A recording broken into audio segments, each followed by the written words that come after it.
हाँ जी, तो structural isomerism हमारा कंप्लीट, खूब बढ़िया करवा दिया है मैंने एकदम से आपको। ठीक, उसमें जितनी भी पॉसिबल वैरायटी हो सकती थी सभी बताने की कोशिश करी, चाहे वो चेन हो, रिंग चेन हो, पोजीशन हो, फंक्शनल ग्रुप हो, मेटामेरिज्म हो, और कल की क्लास में हम लोगों ने टाटोमेरिज्म देख लिया और बहुत बढ़िया तरीके से देख लिया है ना। तो ये सब कुछ हम लोग वहां पर सीख चुके हैं अच्छे से। ठीक है, अब आगे बात कर रहे हैं। आज जो हमें डिस्कस करना है वो है स्टीरियो आइसोमेरिज्म।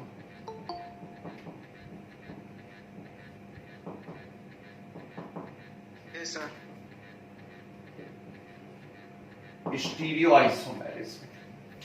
अब स्टीरियो आइसोमेरिज्म जो है, वैसे तो हमने देखा हुआ है, इसके भी कुछ टाइप हैं, कॉन्फिगरेशनल है और कन्फर्मेशनल है। कॉन्फिगरेशनल आइसोमेरिज्म जो है, कॉन्फिगरेशनल आइसोमेरिज्म के अंदर दो टाइप होते हैं, एक होता है ज्योमेट्रिकल आइसोमेरिज्म और एक होता है ऑप्टिकल आइसोमेरिज्म। दोनों ही बड़ी इंपॉर्टेंट है। ऑप्टिकल आइसोमेरिज्म बहुत लंबा है भाई, ये मान के चलिए करीब 2.5-3-4 घंटे तक जो है आपको ऑप्टिकल आइसोमेरिज्म चलता ही रहता है, क्योंकि इसमें काफी वैरायटी, बहुत सारी चीजें सीखनी रहती हैं। तो आज हम लोग सिर्फ ज्योमेट्रिकल आइसोमेरिज्म डिस्कस करेंगे। ठीक है, उसकी जितनी भी पॉसिबल वैरायटीज हैं वो सब मैं आपको बताने की कोशिश करता हूं ज्योमेट्रिकल आइसोमेरिज्म की, और फिर ऑप्टिकल का थोड़ा सा बेसिक बता दूंगा, है ना, क्योंकि ऑप्टिकल फिर हम अकेला पूरा नेक्स्ट क्लास में पढ़ेंगे एक साथ। तो स्टीरियो आइसोमेरिज्म क्या है और स्ट्रक्चरल और इनमें डिफरेंस क्या है। स्टीरियो आइसोमेरिज्म से मतलब है कि 3D स्पेस में अलग अलग स्ट्रक्चर यदि बन रहे हों, है ना, यानी कि 3 डायमेंशनल में कोई मॉलिक्यूल आ जाए और फिर उसके अलग अलग स्ट्रक्चर बनने लगे। आप जमीन पे लेट जाइए, ठीक, तो वहां पे आपकी अलग अलग आइसोमेरिज्म रहेगी, उससे मैं स्ट्रक्चरल आइसोमेरिज्म कहूंगा। अब आप खड़े हो जाइए जैसे मैं खड़ा हुआ हूं, है ना, और कोई भी डांस करना चालू कर दीजिए, योगा करना चालू कर दीजिए सुबह सुबह, तो आपकी अलग अलग पोजीशंस बनेंगी। आपकी ऐसी पोजीशन है, आपकी ऐसी पोजीशन है, ऐसी पोजीशन है, तो आपका मॉलिक्यूलर फार्मूला सेम है, लेकिन 3D स्पेस में आपकी पोजीशंस अलग अलग बन रही हैं, और पोजीशंस अलग अलग बन रही हैं, तो इसे क्या कहा जाता है, स्टीरियो आइसोमेरिज्म कहा जाता है। ये बात होती है, ठीक है ना।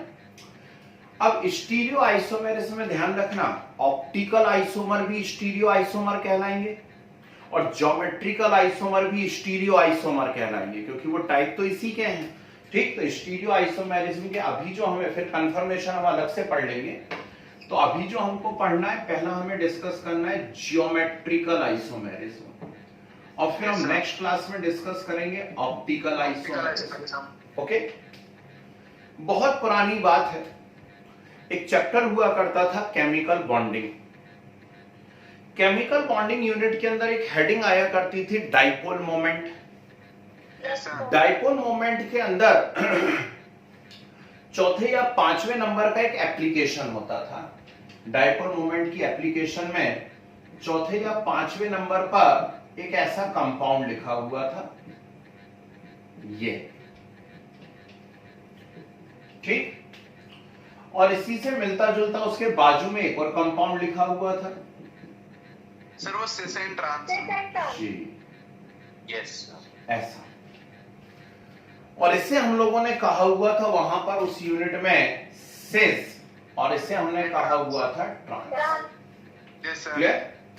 और हमने देखा था कि सिस का जो डाइपोल मोमेंट है वो हमेशा ट्रांस के डाइपोल मोमेंट से कैसा होता है, ज्यादा होता है। ये बातें हमने वहां पढ़ी हुई थी, और मैंने कहा था अभी बस इतना ही काफी है, जब हम ऑर्गेनिक केमिस्ट्री में पहुंचेंगे तब मैं आपको बताऊंगा सिस का मीनिंग क्या है और ट्रांस का मीनिंग क्या है, ठीक है ना। तो चलिए, अब हम ऑर्गेनिक में पहुंच गए हैं, तो एक बात तो समझ में आ गई कि हम इससे मिलती जुलती कोई चीज यहाँ पर पढ़ने जा रहे हैं, ठीक है। तो क्या होता है, सुनिए, ज्योमेट्रिकल आइसोमेरिज्म है क्या, और ये ओरिजिनेट क्यों होती है, कैसे ओरिजिनेट होती है।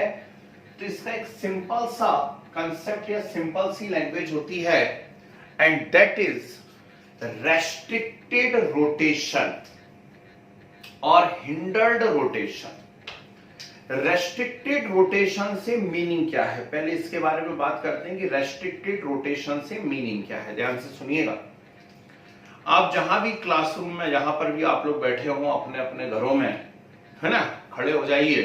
ठीक, नहीं राष्ट्रगान चालू नहीं होने वाला है, ज्योमेट्रिकल आइसोमेरिज्म चालू होने वाली। खड़े हो जाइए और एक पैर के पंजे के ऊपर खड़े हो जाइए, दोनों हाथ ऐसे करिए और जोर से गोल घूम जाइए, है ना, सुना होगा आपने, नाचूंगा ऐसे जैसे कोई देख नहीं रहा। ठीक, तो एक पंजे पे खड़े हो जाओ, दोनों हाथ ऐसे करो, गोल घूम जाओ। ठीक, आप देखेंगे यदि आपको थोड़ा बहुत अच्छी प्रैक्टिस होगी तो आप पूरा 360 डिग्री से घूम जाओगे। बोलो हाँ, ठीक, घूम जाओगे 360 डिग्री से, है ना। आप एक पैर पे खड़े हुए हो, ध्यान रखना, केमिस्ट्री की लैंग्वेज में एक पैर पे खड़े हुए मतलब आप सिंगल बॉन्ड पे हो, है। और जब आप सिंगल बॉन्डेड हो तो आप पूरा घूम गए हो 360 डिग्री से।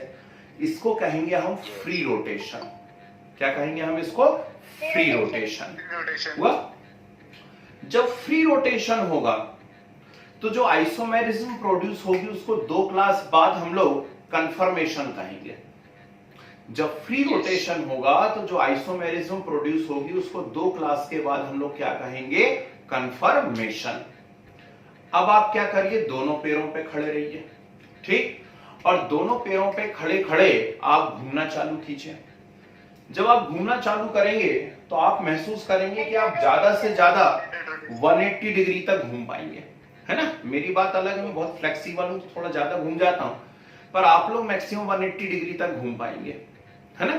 और यदि आप उससे और ज्यादा घूमने की कोशिश करेंगे, करके देखना, करके देखना, अभी करना, आप उससे और ज्यादा घूमने की कोशिश करोगे तो आपका एक पैर उठ जाएगा, होगा या नहीं होगा? ठीक, आपका एक पैर उठ जाएगा और यदि और घूमोगे तो फिर तो वो उठ ही जाएगा, जमीन पे से ऊपर ही हो जाएगा। मतलब क्या है? आप 2 पैरों पे खड़े हो, यानी डबल बॉन्ड।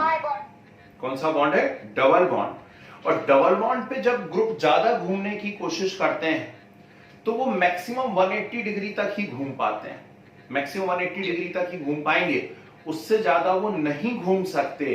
ठीक, इसे कहा जाता है रेस्ट्रिक्टेड रोटेशन। फ्रोजन रोटेशन भी कहीं कहीं बुक में आपको टर्म लिखी हुई मिलेगी, या रेस्ट्रिक्टेड रोटेशन, है ना। तो सिंगल बॉन्ड में क्या हो जाता है? Free rotation. पर यदि डबल बॉन्ड से जुड़ी हुई चीज है तो डबल बॉन्ड के अंदर क्या होता है? रेस्ट्रिक्टेड रोटेशन होता है, ठीक है ना। और यदि आपने और ज्यादा घुमाने की कोशिश की, ठीक,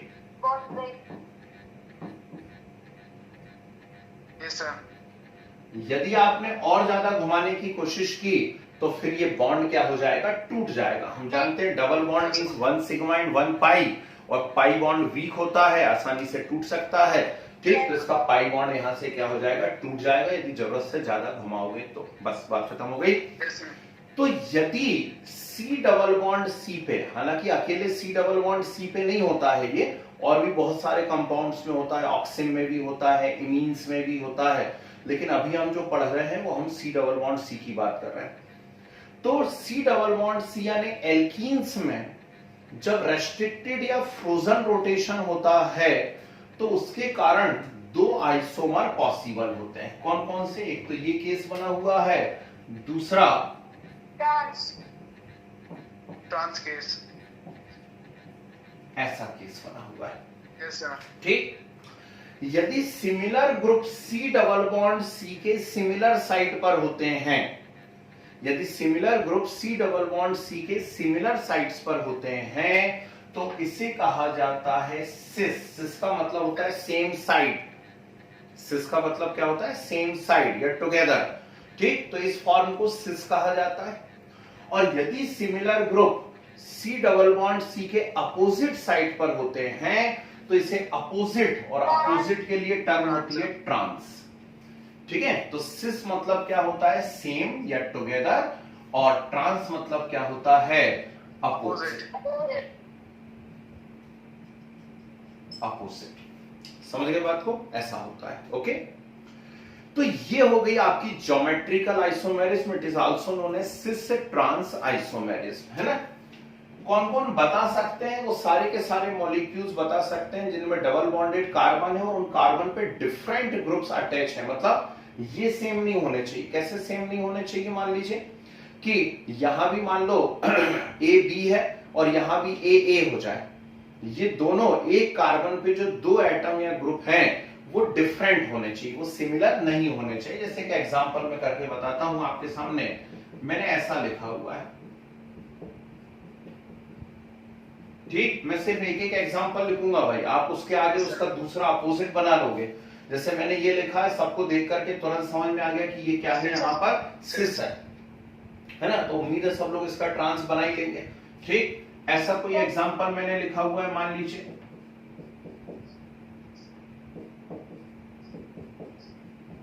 ये, तो ये कौन सा फॉर्म लिखा हुआ है, मैंने सिस फॉर्म लिखा हुआ है, आप इसका ट्रांस बना लेंगे, ठीक है ना। मैंने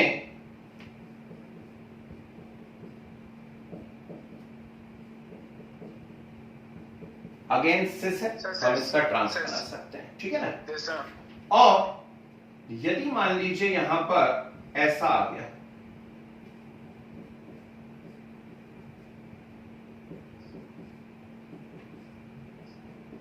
ट्रांस ये सिस है या ट्रांस है? नो सर, ट्रांस नहीं है सर, क्योंकि सर अपोजिट साइड में प्रेजेंट नहीं है। ये कुछ भी नहीं है, ये ज्योमेट्रिकल आइसोमेरिज्म शो नहीं करेगा, ठीक है। मैंने क्या बोला उस बात को ध्यान से सुनिए, जो डबल बॉन्डेड कार्बन पे जो एटम्स जुड़े हुए हैं या ग्रुप जुड़े हुए हैं वो डिफरेंट होने चाहिए। यदि वो सिमिलर एटम या ग्रुप हो जाते हैं, जैसे यहाँ दोनों जगह मान लो CH3 हो जाता है ना, या ठीक, ये भी CH3 हो जाता, यहाँ भी CH3 हो जाता, तो ये भी ज्योमेट्रिकल आइसोमेरिज्म शो नहीं कर सकता है। अगली बात समझ में, ठीक है ना। तो ये एक छोटी सी बात है जो हमको मालूम होनी चाहिए। ढेर सारे इसके एग्जांपल्स बना करते हैं, और भी काफी चीजें बनती हैं। जैसे मैं यहाँ पर एक और एग्जांपल की बात करता हूं, ये है,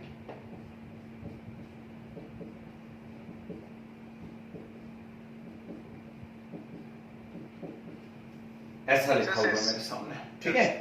और इसी का एक फॉर्म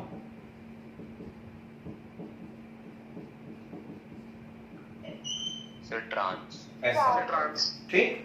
तो सबको समझ में आ रहा है, ये सिस है, और ये बाजू में जो लिखा हुआ है ये कैसा है, ट्रांस है, ठीक। इसको पहचानना जरूरी, ये काम की चीज होती है ना। ये जो सिस फॉर्म में हमको दिख रहा है, यूपीएससी मुझे मालूम है आप लोग को आते बनाते, तो ये जो सिस फॉर्म में दिख रहा है इसका नाम है मैलेइक एसिड। क्या नाम है इसका, मैलेइक एसिड। और ये जो ट्रांसफॉर्म दिख रहा है इसका नाम है फ्यूमेरिक एसिड। ठीक, बहुत पूछते हैं कि which out the following is cis या which out the following is trans. ठीक, तो इसमें ध्यान रखना, मैलेइक एसिड जो है वो सिस फॉर्म होता है और फ्यूमेरिक एसिड जो है वो क्या होता है, ट्रांसफॉर्म होता है। ठीक, तो उम्मीद है ज्योमेट्रिकल आइसोमेरिज्म सबको समझ में आ गई। रेस्ट्रिक्टेड या फ्रोजन रोटेशन होता है C डबल बॉन्ड C पर, उसके कारण दो आइसोमर पॉसिबल होते हैं, सिस और ट्रांस, और ये इस प्रकार से बना करते हैं। क्लियर? सर एक डाउट था, अब एक मिनट रुक जाए, है ना, अभी ऐसा कुछ पढ़ाया ही नहीं जिसमें डाउट होना चाहिए। अब यहां देखिए ध्यान से,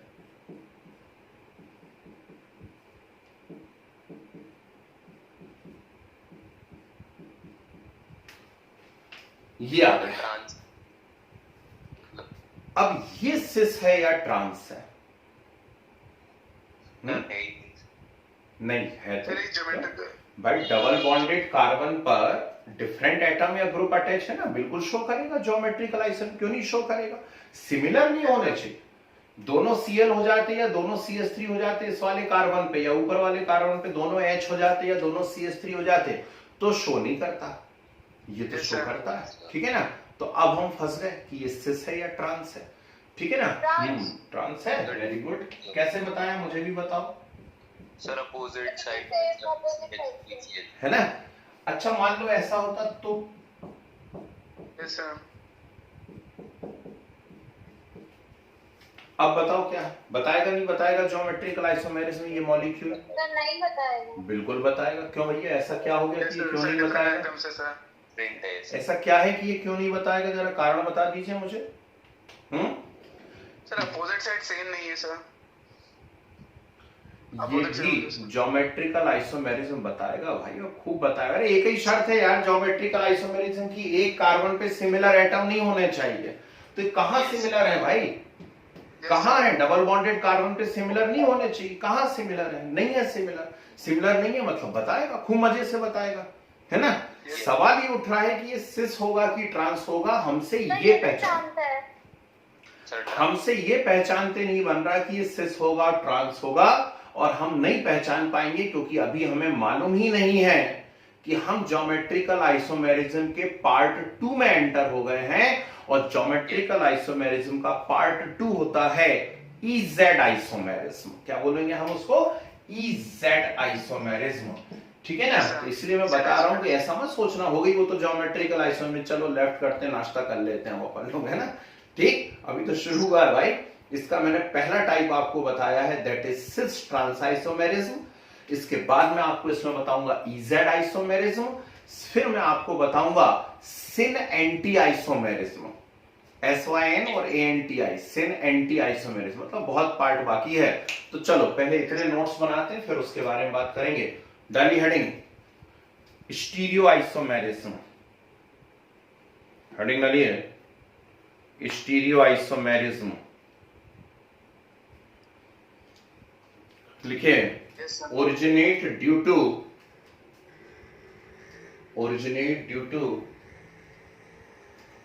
different positions of groups,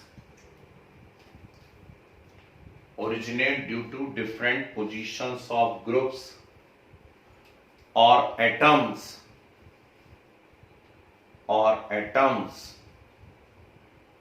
in 3D space, different positions or groups या atoms in 3D space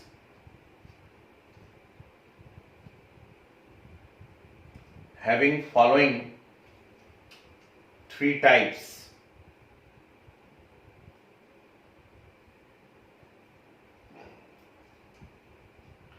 first heading डालिए geometrical isomerism.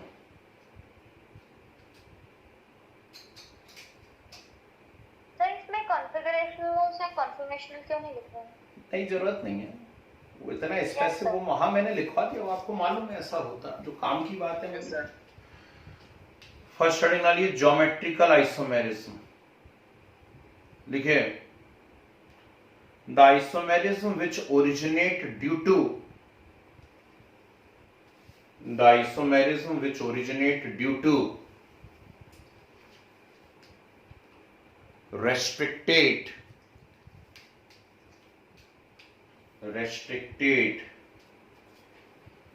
or frozen FROZEN or frozen rotation about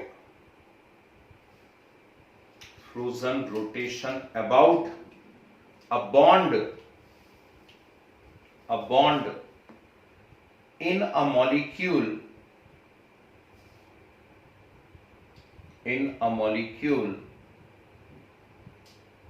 is known as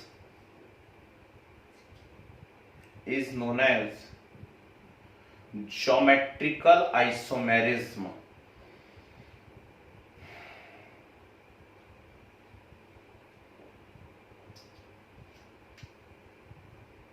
ठीक है, is known as geometrical isomerism. Arrow न लिखे the rotation about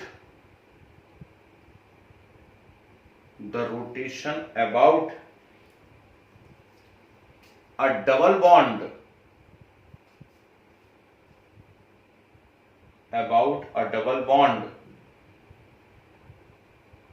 or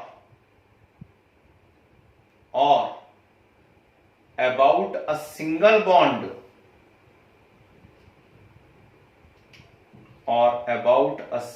bond in close chain.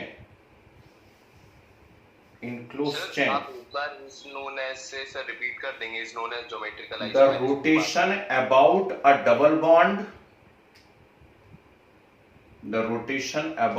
double bond or about a single bond in close chain,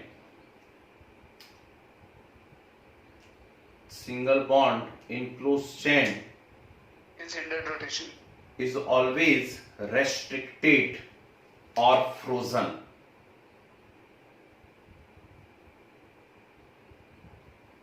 ठीक है, frozen. Arrow बना के लिखे। It is also known as cis-trans isomerism. It is also known as cis-trans isomerism. ठीक है, फिर arrow बना के लिखिए, एरो बना के लिखिए। कंपाउंड्स हैविंग, हाँ जी सर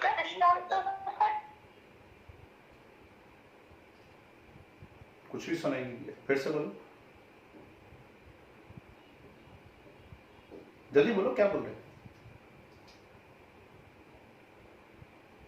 अरे आवाज ही नहीं आ रही भाई। चल कोई बात। सर सिस्टम का टाइप था ज्योमेट्रिकल आइसोमेरिज्म का। हाँ तो सर लिखो, एरो बना के लिखो। कंपाउंड्स कंटेनिंग, जी बोले सर फिर से एरो बना के लिखना है जी। खत्म हो गई क्या एरो?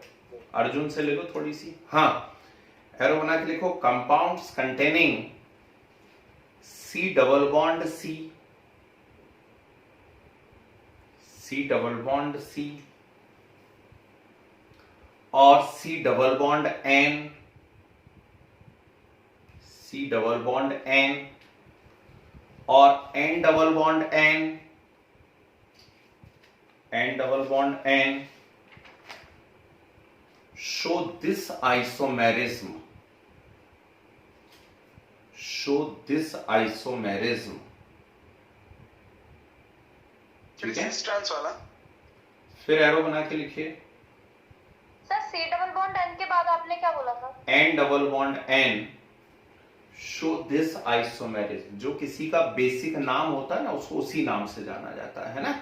इसका बेसिक नाम सिस ट्रांस से ही है, मतलब इसमें जो पहली चीज डिस्कवर हुई वो सिस ट्रांस आइसोमेरिज्म थी, इसलिए इसे सिस ट्रांस के नाम से जानते हैं। अब आप दुनिया की वैरायटी बनाते रहो, EZ बना दो, उसके अंदर सिन एंटी बना दो, है ना, तो उसको सबके नाम से सिन एंटी आइसोमेरिज्म के नाम से नहीं जानेंगे ना। जो बेसिक नाम है इसका वो सिस ट्रांस आइसोमेरिज्म है ना, इसलिए इसको सिस ट्रांस के नाम से जानते हैं। एरो बना के लिखिए। सर एक डाउट था सर, जल्दी बोलो। सर जैसे N डबल बॉन्ड N होगा तो सर उसके इधर भी 2 आएंगे तो सर, लेकिन नाइट्रोजन बेटा अभी मैंने पढ़ाया कि N डबल बॉन्ड N वाला कोई केस बोर्ड पे दिख रहा है क्या आपको? No sir. तो फिर क्यों डाउट है आपका, है ना? जब आएगा N डबल बॉन्ड, अभी तो C डबल बॉन्ड N भी नहीं बताया मैंने आपको, है ना, तो जब आएगा बोर्ड के ऊपर तब उसको डाउट होना चाहिए। अभी कैसे डाउट हो गया वो, है ना? अभी तो मैं आपको सिर्फ C डबल बॉन्ड C वाले, हाँ जी यस सर। बोले सर ये स्टीरियो आइसोमेरिज्म है। स्टीरियो आइसोमेरिज्म है ये, और स्टीरियो आइसोमेरिज्म का पहला टाइप है ज्योमेट्रिकल आइसोमेरिज्म। ठीक है, यस। हाँ चलो, एरो का साइन बना के लिखो।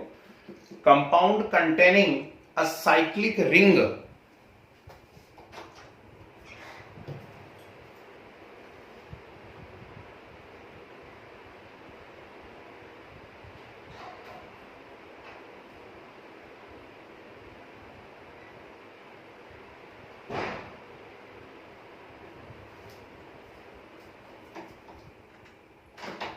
compound containing a cyclic ring of homocyclic or heterocyclic compound, homocyclic or heterocyclic compound may also show this isomerism, may also show this isomerism। ठीक है,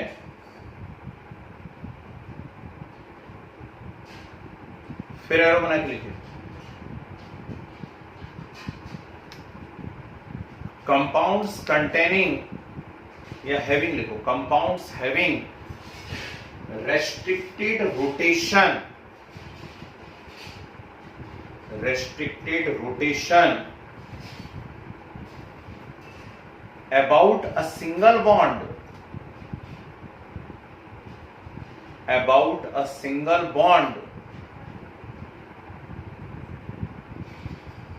due to steric hindrance. कल बताया था स्टेरिक हिंड्रेंस क्या होता है, गाजर वाला example.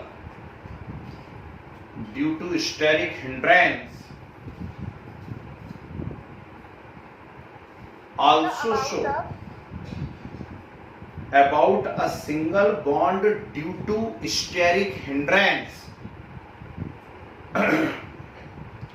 also show this isomerism.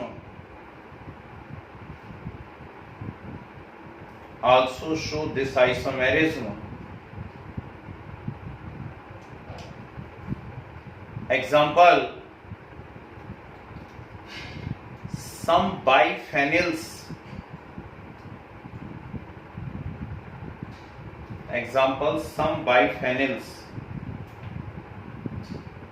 ठीक है सर बाइफेनिल, अरे दो बेंजीन रिंग जुड़ी हो, जैसे नेफ्थलीन वगैरह है ना, नेफ्थलीन में दो बेंजीन रिंग जुड़ी होती है. चलिए हेडिंग डालिए जल्दी से. कंडीशंस फॉर ज्योमेट्रिकल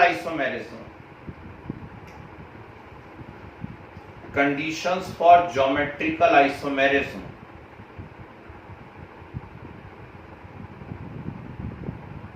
देखिए,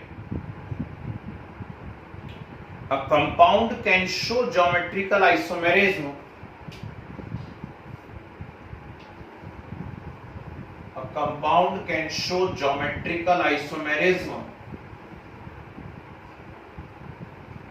only when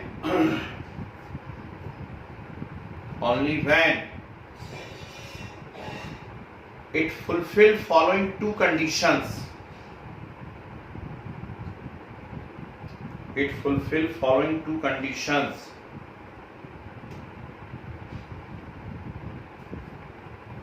First, there should be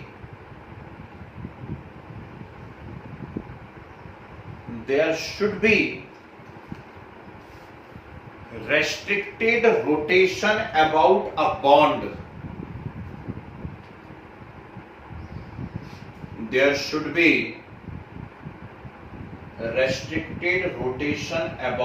bond. Second, बहुत इंपॉर्टेंट कंडीशन है second condition. both substituent present on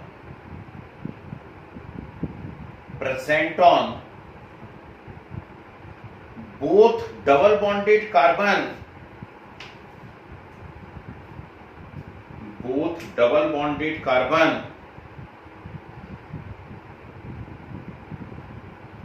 must be different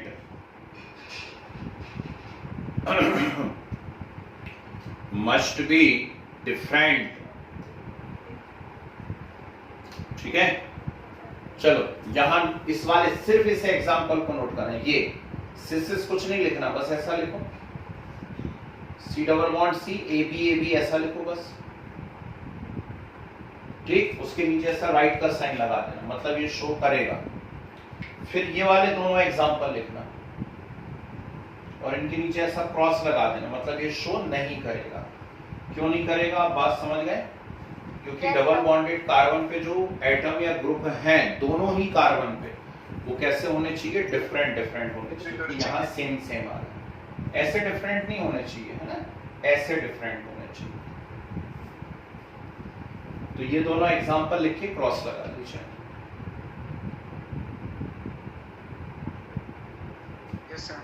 ठीक है, चलिए हेडिंग डालिए.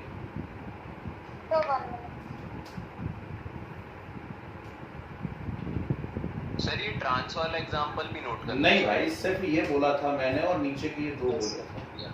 हेडिंग डालिए. Naming of geometrical isomers, naming of geometrical isomers,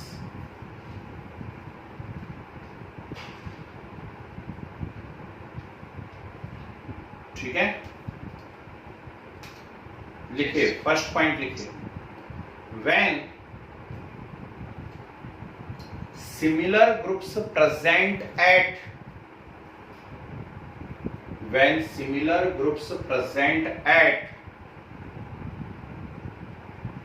similar side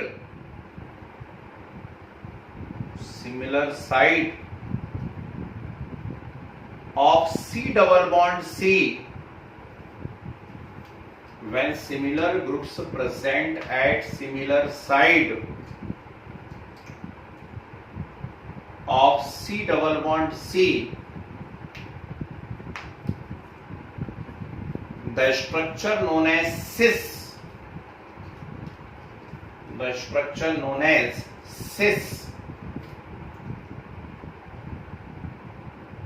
and when present at opposite side,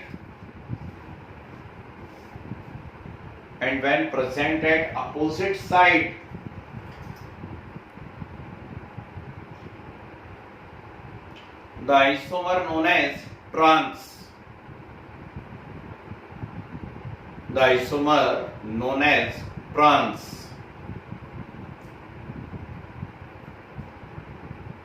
ठीक है जी। यहां देखिए बोर्ड पे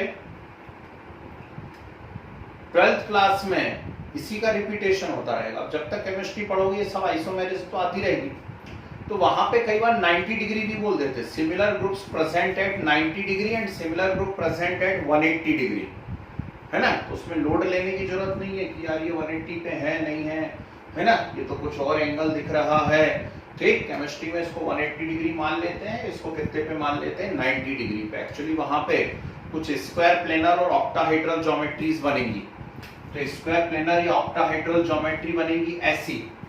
तो नेचुरल बात है कि यहाँ पर है ए, ऐसा कोई भी यहाँ पर लिखा हुआ है, ये ग्रुप्स है उसके अंदर, ठीक है ना, इस प्रकार से है। तो ये एक दूसरे के साथ कितने डिग्री पे मानोगे आप, 90 डिग्री पे, है ना।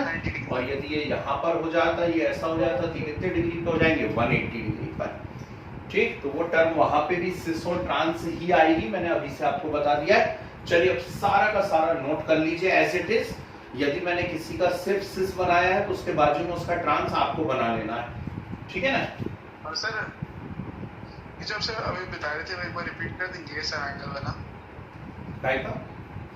सर जो भी आप एंगल वाला बता रहे थे सर ऑक्टाहेड्रल स्क्वायर प्लेनर करके सर ऑक्टाहेड्रल और स्क्वायर प्लेनर ज्योमेट्री आएंगी 12th क्लास के अंदर, ठीक। तो यदि यहाँ पे सिमिलर ग्रुप्स होंगे तो एक दूसरे से 90 डिग्री पे होंगे, ठीक है।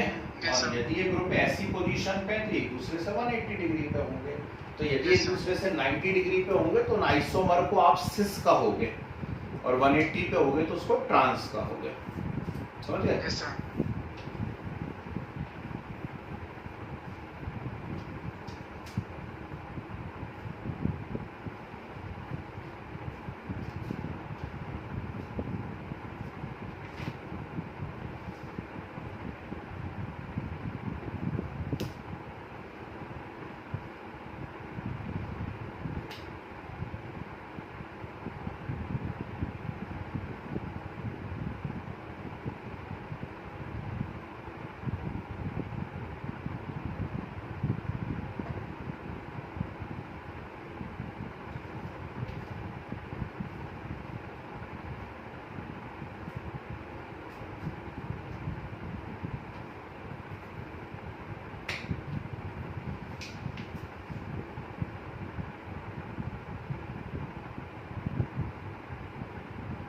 सर ये COH वाला भी करना है सब, yes.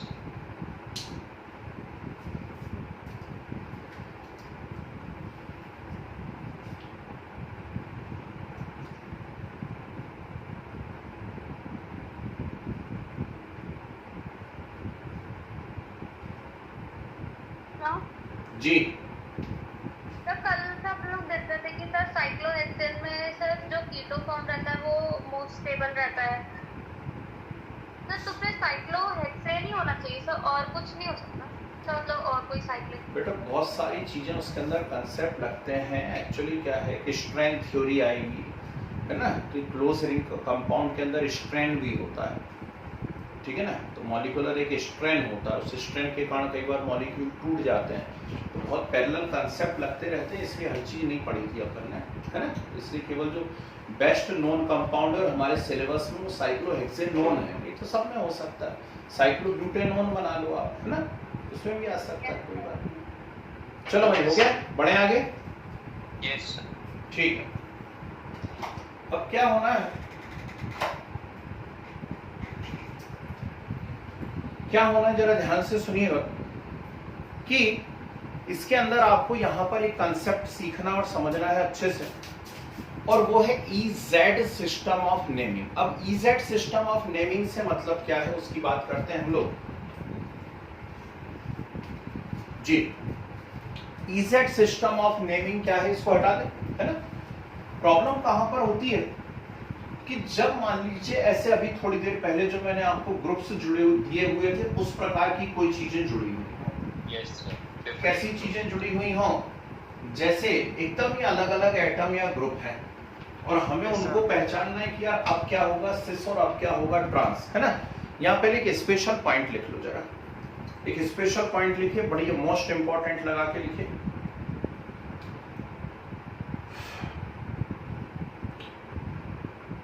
Geometrical isomers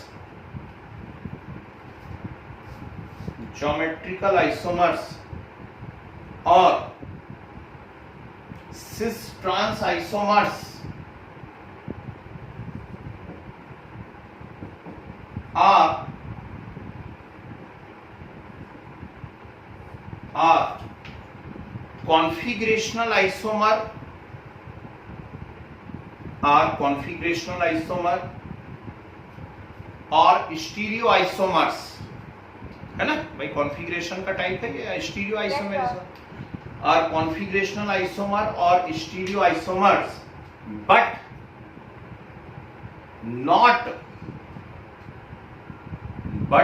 not mirror images of each other, but not mirror images of each other. That's why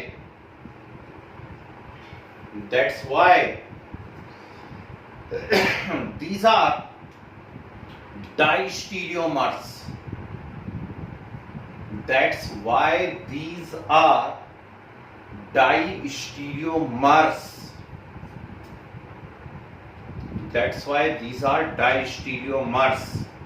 ठीक है, ये ऑप्टिकल आइसोमेरिज्म में आपको बात बताऊंगा, है ना। अभी आप सिर्फ टर्म लिख करके रख लीजिए, ऑप्टिकल आइसोमेरिज्म में आपको ये बात बताऊंगा, दो टर्म, एक डाइस्टीरियोमर होता है और एक होता है इनेंशियोमर्स।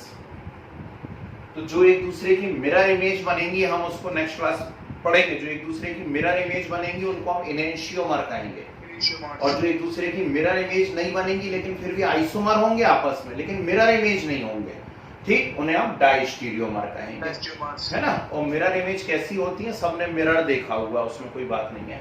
चलो आगे बढ़ो। अब मैं आ रहा हूं EZ सिस्टम ऑफ नेमिंग पर, ठीक। इसके रूल्स में अभी नहीं लिख पाऊंगा, सिर्फ मैं एक्सप्लेन कर रहा हूं, आप क्लास में हैं, आपको समझ में आना चाहिए। यहां देखिए, मान लीजिए ऐसा कोई कंपाउंड मुझे दिया हुआ और अब मुझसे पूछा गया कि ये सिस है या ट्रांस है ना। तो क्या होता है, पहले ये दो टर्म समझिए, ई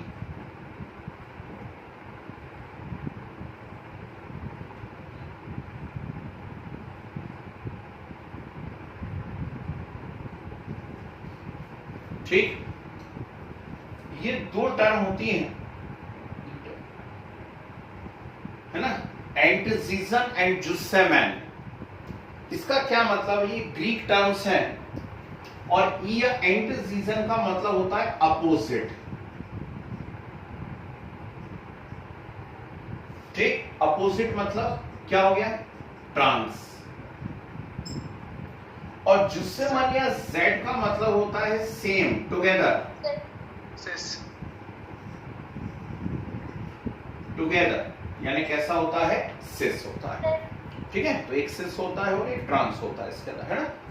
अब इसे कैसे पहचानेंगे सिस है या ट्रांस है, तो हम क्या करते हैं, जो डबल बॉन्डेड कार्बन है उस कार्बन पे जो भी ग्रुप्स जुड़े हुए हैं उन ग्रुप्स को हम प्रेफरेंस दिया करते हैं। फिर से सुन लीजिएगा, जो डबल बॉन्डेड कार्बन है उन डबल बॉन्डेड कार्बन पे जो भी ग्रुप्स जुड़े हुए हैं उन ग्रुप्स को हम प्रेफरेंस दिया करते हैं, 1 2 1 2 ऐसे।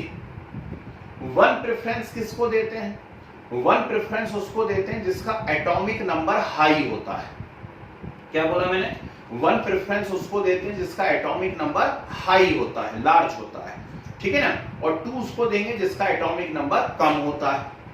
ठीक, यदि आइसोटोप आ जाए, मान लीजिए प्रोटियम आ गया और ड्यूटेरियम आ गया, अब एटॉमिक नंबर तो दोनों के 1 है, प्रोटियम का भी 1 एटॉमिक नंबर है, ड्यूटेरियम का भी 1 एटॉमिक नंबर है, तो फिर हाई प्रेफरेंस किसको देंगे, उस आइसोटोप को देंगे जिसका मास ज्यादा है। तो मास किसका ज्यादा है, ड्यूटेरियम का ज्यादा है, तो ड्यूटेरियम को हाई प्रेफरेंस मतलब 1 मिलेगा, ध्यान रखना, नहीं तो सोचो हाई प्रेफरेंस यानी 2 होता है। ठीक, फर्स्ट जो आता है वो फर्स्ट कहलाता है ना, तो वो हाई प्रेफरेंस है उसकी। ठीक है ना, किसी भी जॉब में हाई प्रेफरेंस उसको देंगे जो फर्स्ट आया उसको या जो 10th आया उसको।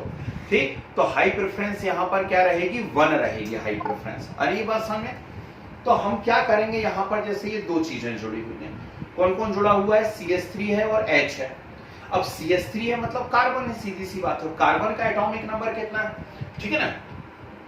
तो कार्बन का जो एटॉमिक नंबर है वो है 6 और हाइड्रोजन का कितना है, 1 है।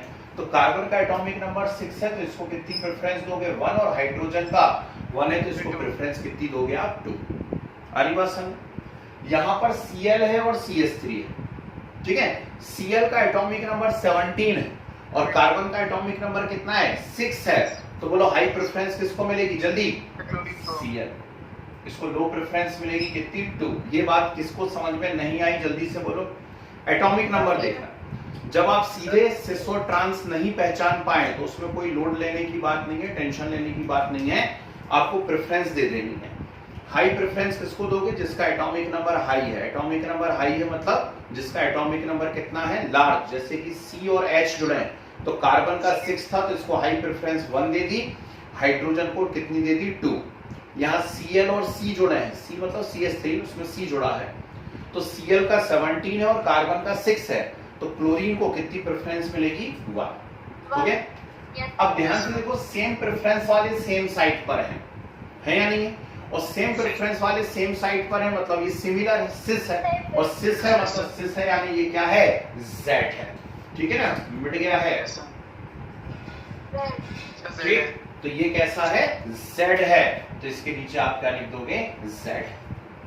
आई या नहीं आई बात समझ में। ठीक, इसका E बना लोगे आप लोग, E बनाने के लिए आप क्या करोगे, ठीक, किसी भी एक को उल्टा कर दोगे कॉन्फ़िगरेशन को, किसी भी एक कॉन्फ़िगरेशन को, दोनों को मत पलटा देना, है ना। तो अब जो है, जो सिमिलर प्रेफरेंस है 1 1 और 2, सर अपोजिट साइड पे आ ठीक, गए, ट्रांस 2 है ना, वो कहां पर आ गई है, अपोजिट साइड पर आ गई, मतलब ट्रांस हो गया, और ट्रांस हो गया मतलब ये कैसा केस बन गया, E। आई या नहीं आई बात समझ में, है ना। तो इसका रूल नहीं लिखवा रहा हूं, आप क्लास में बैठे हैं, आपको समझ में आना चाहिए कि 1 2 1 2 हमने क्या किया है, हमने प्रेफरेंस दी है, जिसका हाई एटॉमिक नंबर है उसको हाई प्रेफरेंस मिली है कितनी, 1 नंबर। क्लियर है बात, ठीक।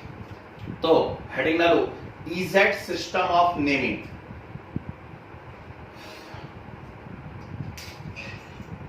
EZ सिस्टम ऑफ नेमिंग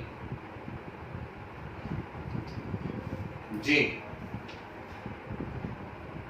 ये लिखिए पहले, E का मतलब क्या है, Z का मतलब क्या है, कंफ्यूज नहीं होना, है ना, नहीं तो सोचो E यानी C होता है, Z यानी ट्रांस होता है, कंफ्यूज नहीं होना भाई, उल्टा है। E मतलब ट्रांस है और Z मींस सिस है, ठीक है, नोट कीजिए।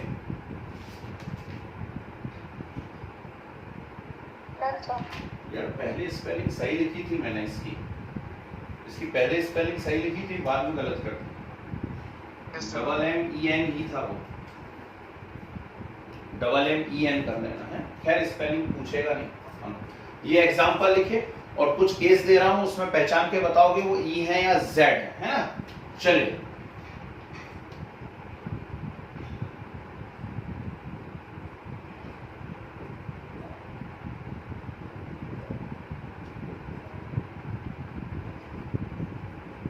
बोलना नहीं, कोई बोलते हो तो दूसरों की सोचने समझने की शक्ति खत्म हो जाती है।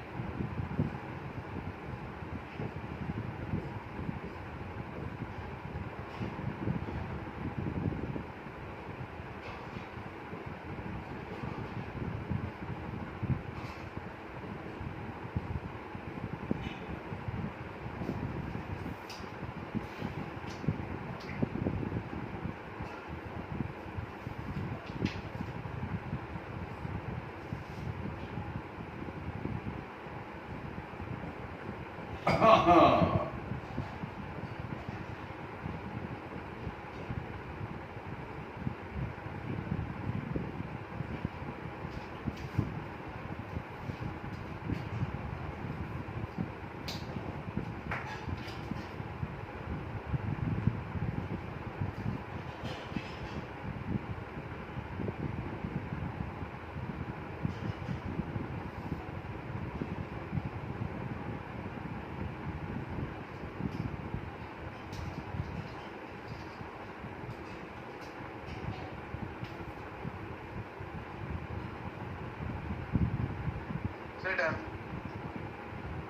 सर एक डाउट था।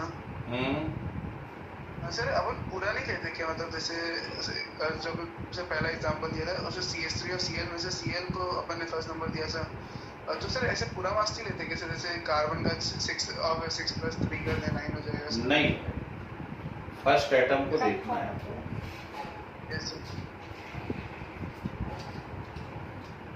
पूरा नहीं ऐड कर देना, नहीं तो ऐसे खिलवाड़ हो जाएगा। चलो आ जाओ। Br का 35, Cl का 1, तो Br को Cl का 17, तो Br को 1 और Cl को 2, आयोडीन का 53, फ्लोरीन का 9, तो 1 एंड 2। और सिमिलर प्रेफरेंस वाले अपोजिट साइड पर हैं, मतलब ये ट्रांस है, यानी क्या है, ई है। बोलो हाँ, ठीक। चलिए पढ़ देखते हैं। D for deuterium, D for deuterium, ठीक है ना, और H तो हाइड्रोजन है, तो इसको 1 मिलेगा, इसको 2। अब यहां ध्यान से देखिए यार क्या गड़बड़ है, ये कार्बन है और ये भी तो कार्बन ही है, तो फर्स्ट एटम कैसे हैं, सिमिलर है। ध्यान से सुनना अब इस रूल को है। फर्स्ट एटम यदि सिमिलर होते हैं, मतलब सेम एटॉमिक नंबर वाले हैं, तो फिर नेक्स्ट एटम देखा जाता है और उससे कंपेयर किया जाता है, ठीक। तो यहाँ पे C है फर्स्ट एटम, तो नेक्स्ट एटम कौन है, H है, नेक्स्ट एटम H, और उसका एटॉमिक नंबर कितना है, 1। यहाँ फर्स्ट एटम C है और नेक्स्ट एटम भी C ही है ना। अरे C बॉन्ड C का कंपाउंड है नहीं, C2H5, ये मत बोलना नेक्स्ट एटम H होता है, ये कंपाउंड तो एल्केन का था ना, तो एल्केन तो CC होते हैं, CH थोड़ी ना, ठीक। तो अगर फर्स्ट एटम C और नेक्स्ट एटम भी इसमें कौन है, C, और उसका एटॉमिक नंबर कितना है, 6, जबकि यहाँ नेक्स्ट एटम कौन था, H, उसका एटॉमिक नंबर कितना था, 1।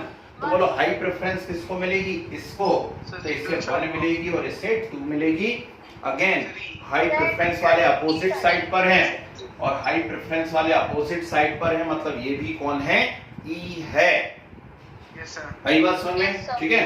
नेक्स्ट यहां देख, Cl को 1 मिलेगा, बिल्कुल साफ है, हाइड्रोजन को 2 मिलेगा।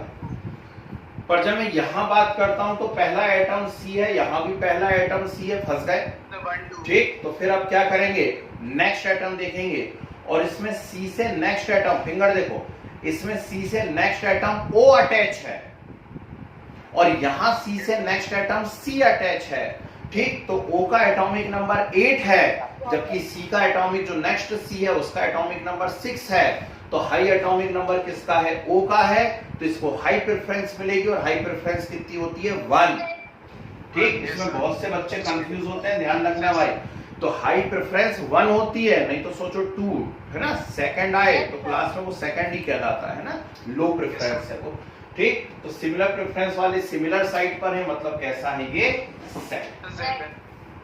जुजामिन। गुस्सा दिमाग के अंदर कोई दिक्कत तो नहीं। चलिए थर्ड लिखिए, सिन एंटी सिस्टम, SYN और ANTI, सिन एंटी सिस्टम।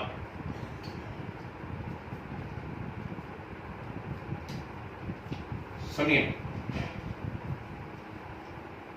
अब क्या होता है SYN और ANTI, सिन एंटी। अब क्या होता है, बहुत ध्यान से सुनना है और समझना है। हमारे पास मान लीजिए कोई एल्डिहाइड है,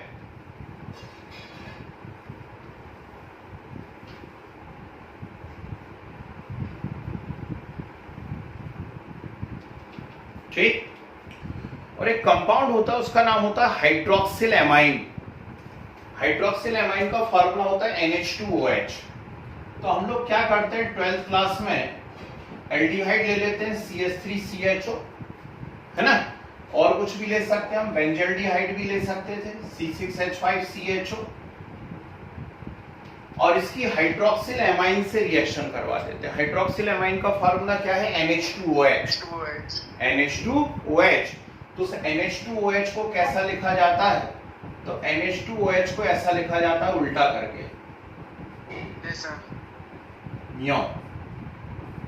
NH2OH को ऐसा उल्टा करके हम लिखते हैं, है ना। ये बहुत सिंपल रिएक्शन है, 12th लेवल पे जाओगे तो आप ऐसी खेल खेल में कर लोगे। और जैसे ही रिएक्ट करते हैं, पहचानना कौन निकल गया, जल्दी पहचानो।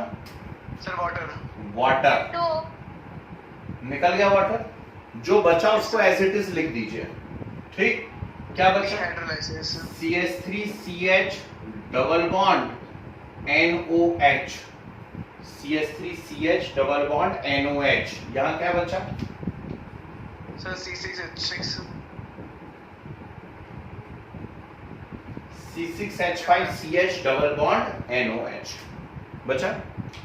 ये जो कंपाउंड बने हैं, इन कंपाउंड में जिसमें C डबल बॉन्ड NOH होता है, इन्हें ऑक्सिन कहा जाता है, ठीक। ऑक्सिन, वो एसिटल्डिहाइड को ऑक्सिन एसिटल्डोक्सिन कहलाता है, और बेंजल्डिहाइड को ऑक्सिन बेंजोल्डोक्सिन कहलाता है, या बेंजल्डोक्सिन कहलाता है, ठीक है ना। वो छोड़ो, आप तो इसको ऑक्सिन कहोगे, है ना। अब ऑक्सिन में क्या होता है, यहां देखिए सब लोग, CH3CH डबल बॉन्ड NOH और CH3CH डबल बॉन्ड NOH, ऐसा बनेगा। आप चाहें तो CH3 की जगह C6H5 लिख लीजिए, एक ही बात है ना, C6H5CH डबल बॉन्ड NOH। तो जब किसी ऑक्सिन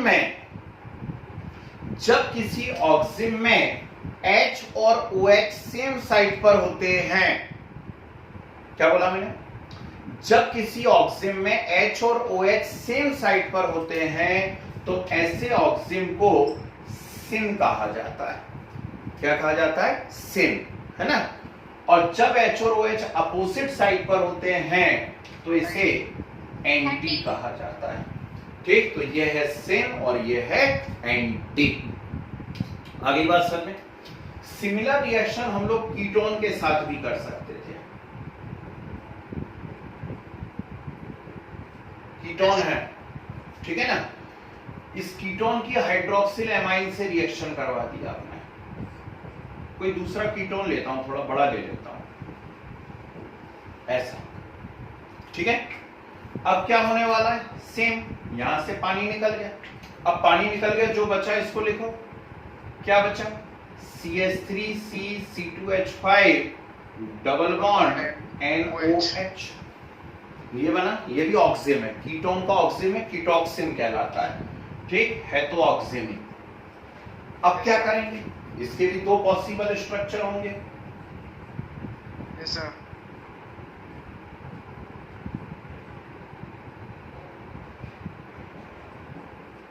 ऐसा, और एक क्या रहेगा, sir opposite direction. Yes sir. ऐसा। सर OH और C2H5 अपोजिट। अब यहां तो रूल बड़े प्यार से समझ में आ गया था कि H और OH सिमिलर साइड पर हो तो सिन कहना उसको, और H और OH अपोजिट साइड पर हो तो एंटी कहना। यहां क्या करेंगे, तो यहां पे जो ग्रुप OH की तरफ होता है ना, जो ग्रुप OH की तरफ होता है उसके अकॉर्डिंग नाम बोलते हैं। कैसे, ध्यान से सुनना। सिन इथाइल मिथाइल कीटोक्सिन, सिन इथाइल मिथाइल कीटोक्सिन, इसका मतलब क्या है कि इथाइल जो है वो OH की तरफ है। इसको कहेंगे हम एंटी इथाइल मिथाइल कीटोक्सिन, मतलब इथाइल जो है वो OH के कैसा है, अपोजिट साइड पे। भाई इसका नाम क्या है, इसका नाम है इथाइल मिथाइल कीटोक्सिन। पहले ई बोलोगे फिर एम बोलोगे ना।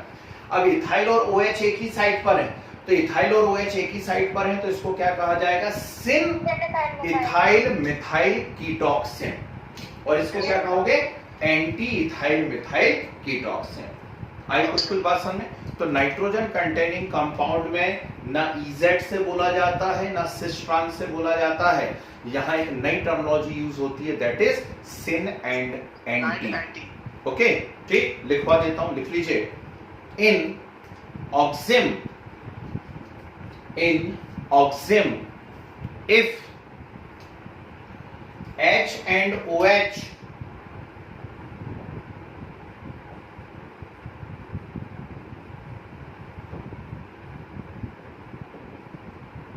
if N and OH, क्या बोल दिया, H and OH present at same site, present at same site, compound known as sin,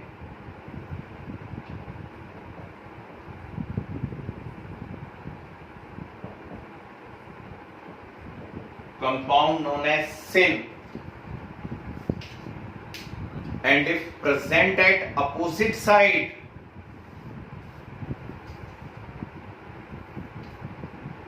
and if present at opposite side,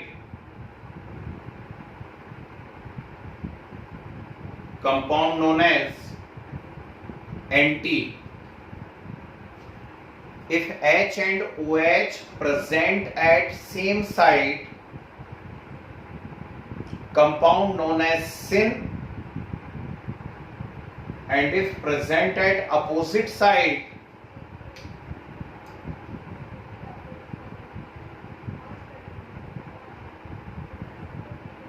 compound known as anti. ठीक है, फिर एरो बना के लिखिए। इन कीटोक्सिम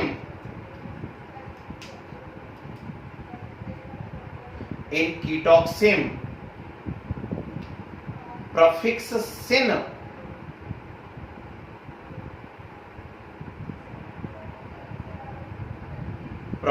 sin and anti indicate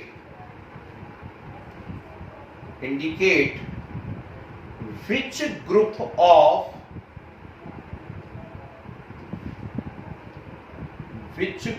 of ketoxim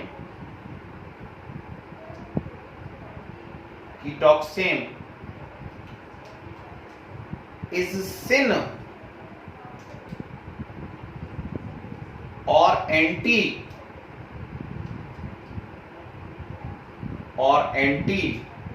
to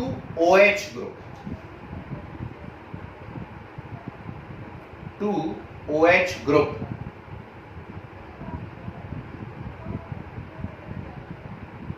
ठीक है। जल्दी से नोट करिए 2 मिनट के अंदर जरा।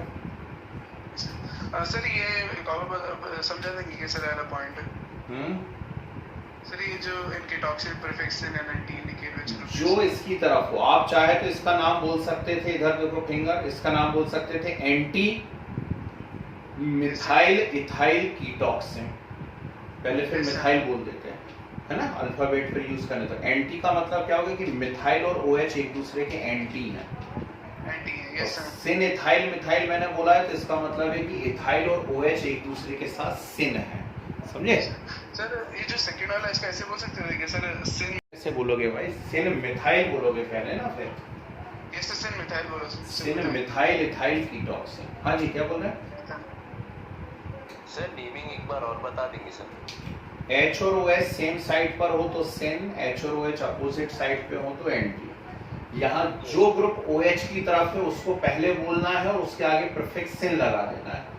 जैसे इथाइल इसकी तरफ है तो पहले इथाइल को बोलना है और सिन लगा देना, मतलब इथाइल OH की तरफ है। यहाँ इथाइल OH से अपोजिट चला गया है तो एंटी बोलना है, ठीक है यस जी। सर वो Nt2OH ग्रुप सर वो TW वाला ग्रुप है ना? TO2 दो OH तो है नहीं ना इसमें, TO2 है। तो कार्बन मोनोऑक्साइड और सर हाइड्रोजन में जो सिंगल्स रहती थी सब वो से ना ये सब में कुछ कॉमन है?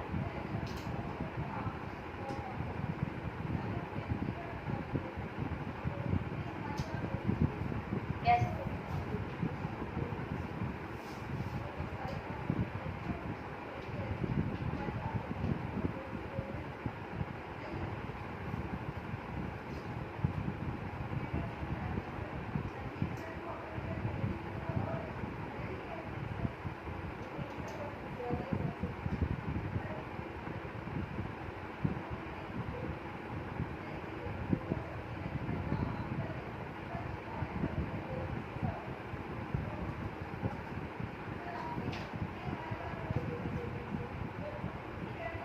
इसका नाम हाइड्रोक्सिल अमाइन है क्या सर? वो H2N है OH का।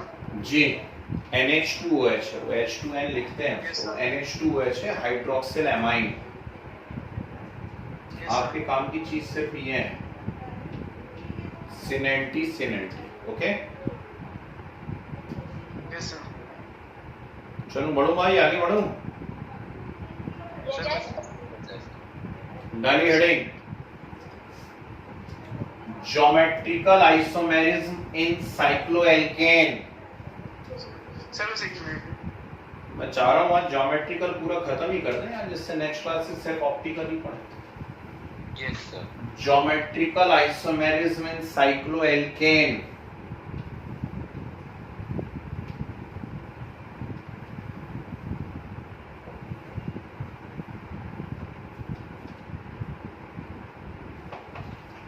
Sir cycloalkane. जी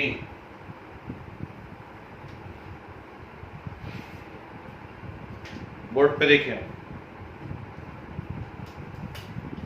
अब वैसे तो आप लोग समझदार हैं, यस चलो जल्दी से बताओ सिस है या ट्रांस है? सिस, ठीक। सिमिलर ग्रुप सिमिलर साइड पे दिख रहा है, नहीं दिख रहा है? तो सिमिलर ग्रुप सिमिलर साइड पर है, मतलब क्या है ये? सिस है। सर वहाँ डबल बॉन्ड होगा ना सर बीच में सर? Very good. कहाँ डबल बॉन्ड होगा साइक्लोएल्केन में भैया?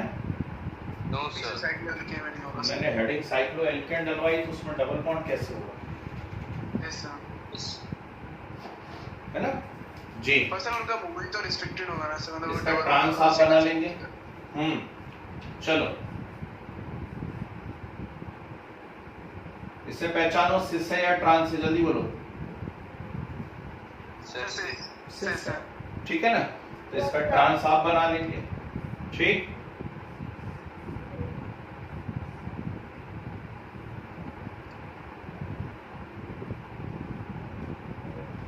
सब पहचान गए, ये भी सिस है, इसका ट्रांस आप बना लेंगे, yes sir. ठीक है। तो साइक्लोएल्केन में सिस ट्रांस ऐसे बना करते हैं, ओके।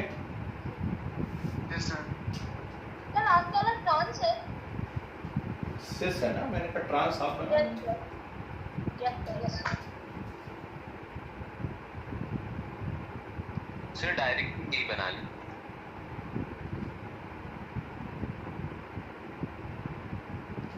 चलिए डाली heading physical properties of geometrical isomer. इनको ऐसा कैसा घोंट लेना भैया। Physical properties of geometrical isomers. First सारे पॉइंट मोस्ट इंपॉर्टेंट है, मतलब ज्योमेट्रिकल आइसोमेरिज्म से ज्यादा इंपॉर्टेंट उसकी फिजिकल प्रॉपर्टीज है, याद रखिएगा। बिल्कुल मोस्ट इंपॉर्टेंट लगा लीजिए। लिखिए first point the melting point of trans isomer, the melting point of trans isomer is always more than cis isomer. Trans isomer is always more than cis isomer. Bracket में लिख लीजिए due to close packing, due to close packing. Second लिखे the boiling point of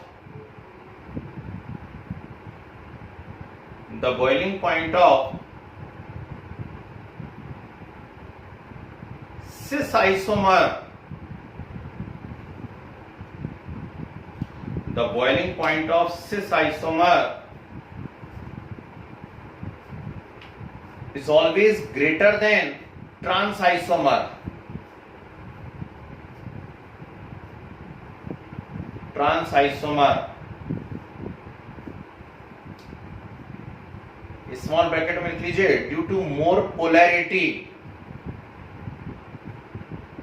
due to more polarity. Next लिखिए the dipole moment of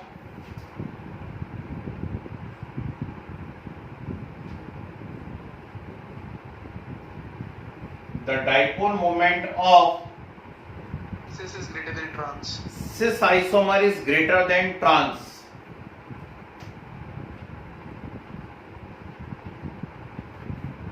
The dipole moment of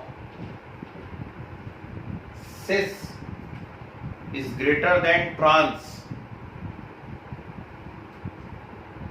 ठीक है. Next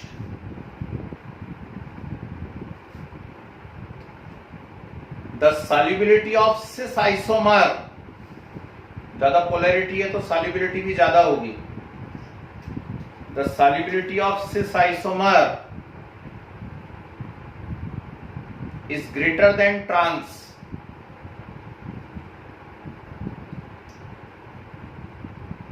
Is greater than trans.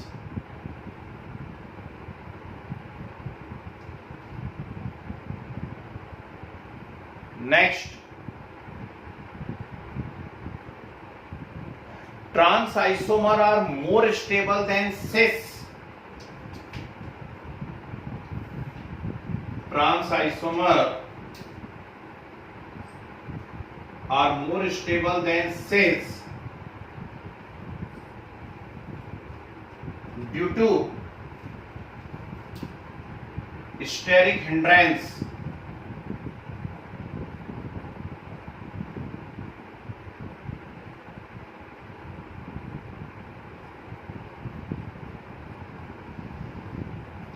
Due to steric hindrance. Last, cis and trans isomer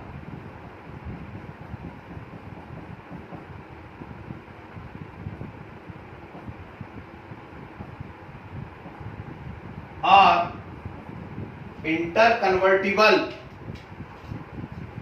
Cis and trans isomer are interconvertible at high temperature. At high temperature. ठीक है. अच्छा, सबके लिए temperature अलग होगा, high temperature. हाँ, सवाल ही उठता है, हर मॉलिक्यूल का अलग अलग होगा. ठीक है. Yes. चलिए हेडिंग डालिए, साइड हेडिंग. सर एक बार फोर्थ पॉइंट रिपीट कर दीजिए. फोर्थ क्या था, थोड़ा सा बताओ, मुझे मालूम फोर्थ पे क्या लिख पाया. क्या था भाई फोर्थ, कोई बताओ. The solubility of cis isomer is greater than trans. The solubility of cis isomer is greater than trans. जी डाली हेडिंग डाली calculation of maximum number of geometrical isomers.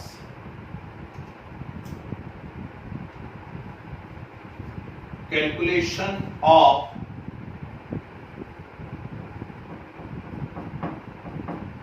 Maximum number of geometrical isomers. ठीक है, इसमें पहली condition लिखिए, if both ends ENDS, if both ends of alkene are different, if both ends of alkene are different, then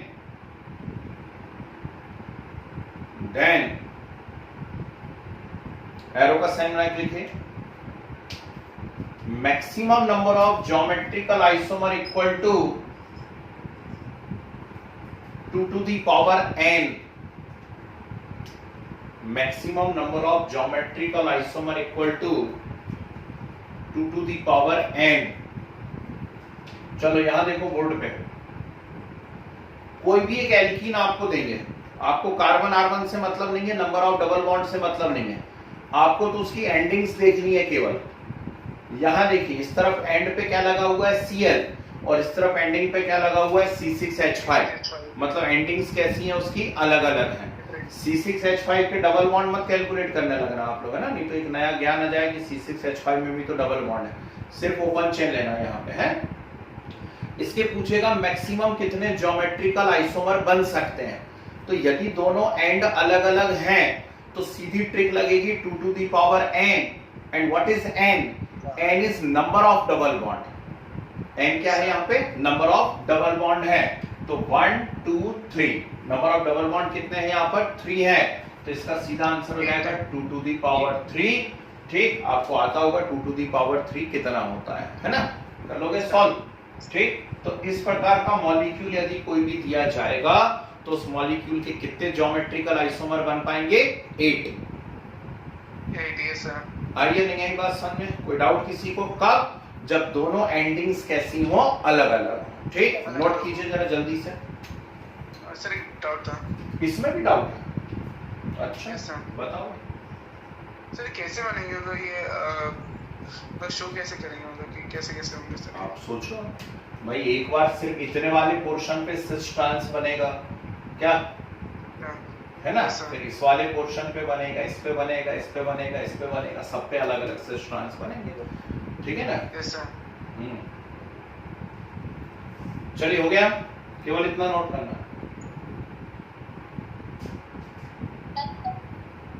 फिर लिखिए second point, लिखिए if both ends are similar, if both ends are similar and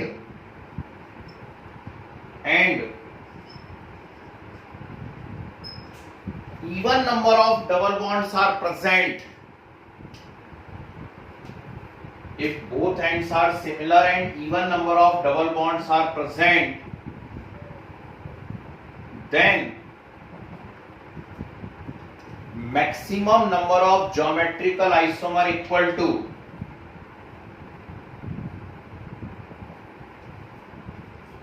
maximum number of geometrical isomer equal to, ये trick लिखिए, MGI मतलब maximum geometrical isomer 2 to the power n minus 1 plus 2 to the power n by 2 minus 1, 2 to the power n by 2 minus 1। Yes sir.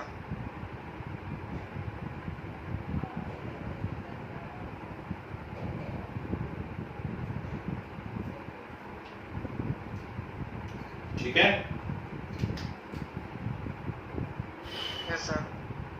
Solve कर लेना इसको, yes है ना। Next third point लिखिए, इसको नोट कर लिया पूरा एग्जांपल सहित। यस थर्ड पॉइंट लिखिए if both ends are similar and odd number of double bonds are present,